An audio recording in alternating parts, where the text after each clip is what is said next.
Rajkot civil hospital પરિસરમાં આવેલું Red Cross સંચાલિત જન ઔષધિ કેન્દ્ર છેલ્લા 2 દિવસથી અચાનક બંધ છે।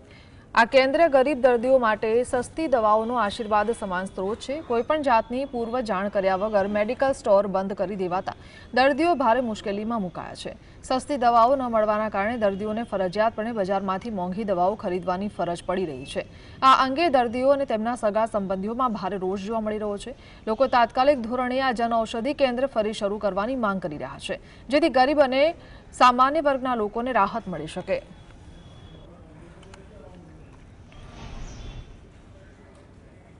ઘરવાળાને દવા લેવા આવી છું ગામડેથી। મારે મવડી ચોકે લેવા ગઈ હતી તો અહીંયા દવામાં ફેરફાર છે એટલે હું અહીંયા લેવા આવી પાછી કે તમે જ્યાંથી લ્યો અહીંયાથી તમે લ્યો એટલે હું અહીંયા આવી। અહીં તો બંધ છે તો અમારે ક્યાં જવું લેવા?